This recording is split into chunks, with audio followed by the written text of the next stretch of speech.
How do? Welcome to my mobile recording studio, and I'm going to talk about status and status of English teachers in Japan. Specifically, Eikaiwa English teachers, people like myself, maybe like yourself too. I mean, first things to say, who gives a monkeys about status? Well, but we all do care about status, I think. Even me, even though I would like to think that I'm not, not shaped by status concerns and snobbery.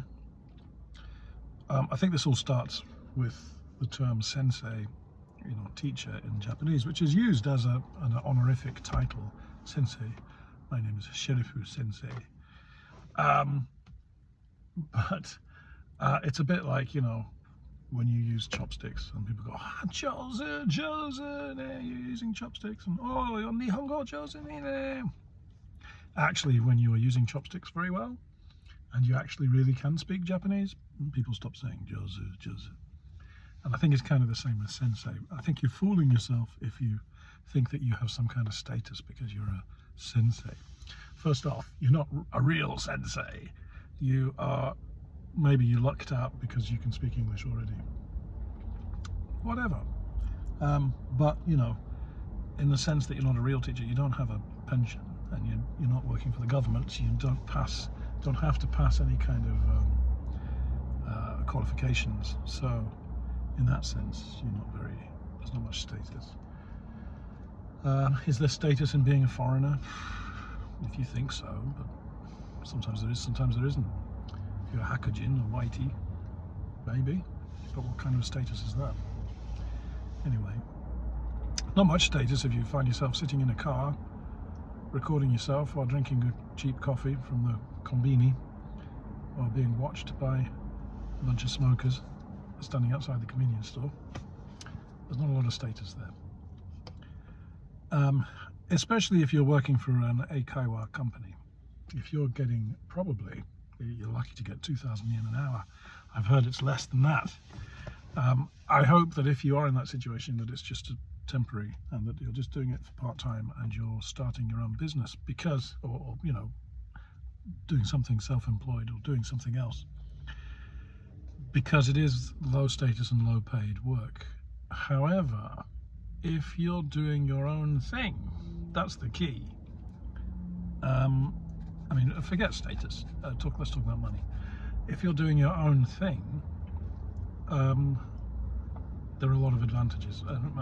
Number one, money. You're no longer working for 2,000 yen an hour. You set your salary.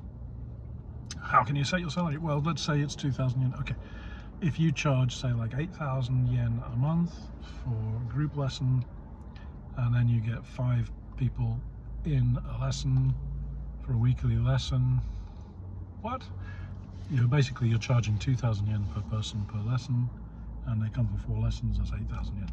So 2,000 yen per lesson, got 5 people in a class, that's 10,000 yen.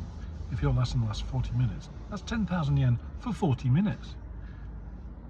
So you can see suddenly you're not limited by your 2,000 yen or 3,000 yen or whatever apparently high salary that you may think it is.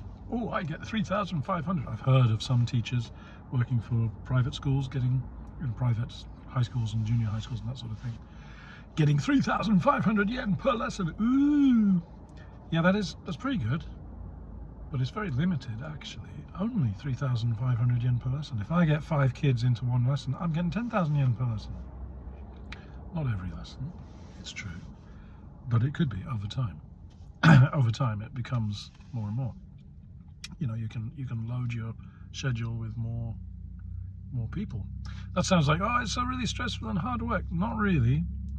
Actually, doing a one-to-one can be more stressful because you have to be 50% of the conversation. When you've got a group of people, get them talking amongst themselves, get them working in teams and pairs, and then you're just circulating as like a traffic cop. You're not what's the other image? You're not interrogating them one-to-one. Instead, you're a traffic cop, just waving traffic through, and when things get clogged up, you step in and sort it out. That can be more fun. It's a different skill, but it is teaching. So in that sense, it is real teaching. But from a status point of view, it's fairly low. However, I hope that you see that putting status as your number one thing is not the most important thing.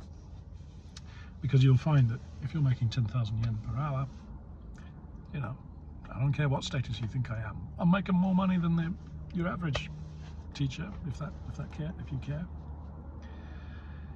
And then there's other broader questions of how much status does a foreigner in Japan have? How much are you part of life here?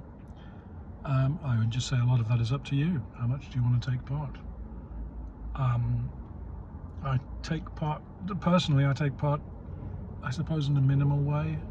I do my job, and I do that to the best of my ability, and I do that willingly and put my best and hope that I'm educating kids, mostly kids and adults too. But do I care about the kairamban? Do I care about the picking up the litter and stuff? I mean, I'll do what's necessary to be a polite member of society, but I'm not really that bothered if I am highly respected, or I don't want to be disrespected or hated, but I don't really care.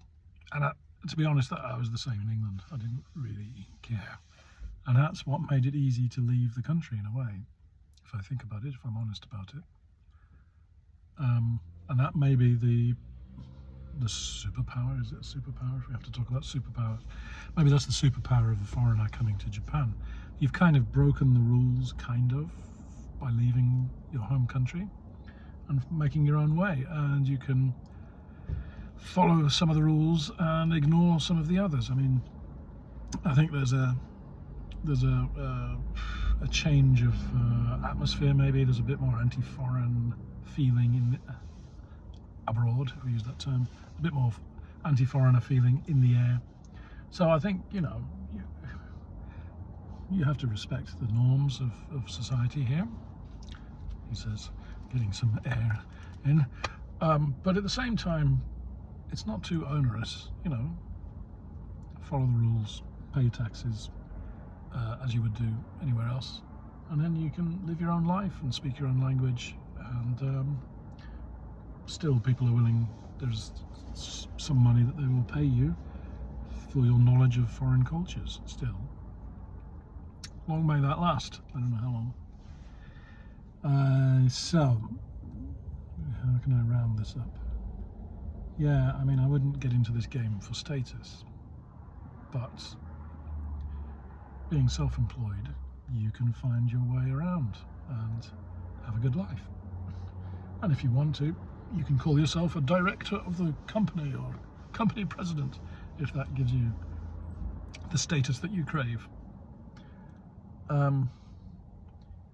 But also as the older you get, the older I get, the less I care about status. I think when I was very young, well, like in my 20s when I first came to Japan, and I had a job at the Yomiuri Shimbun, I've got high status job. I'm working in newspapers and get off the train at Otamachi and take the Tozai-sen, and wow. Yeah, that didn't take long for that to wear off. It was like, oh my god, how stressful being on the trains. What a pathetic work culture at the Yomiuri. The list goes on. And then, but then you think, well, what can I do? Well, doing your own thing. Make your own status, or stop caring about status. That's the secret. It's not even a religious thing or a cultural thing. It's just maybe just getting older. Don't worry about status. Do you enjoy talking to kids? Do you enjoy talking to adults? Do you enjoy what do I do? On a good day, I'm opening up the world to people who didn't maybe realise. I'm educating in the broadest sense. Yes, lots of grammar and stuff like that, but you know, that's just your meat and potatoes.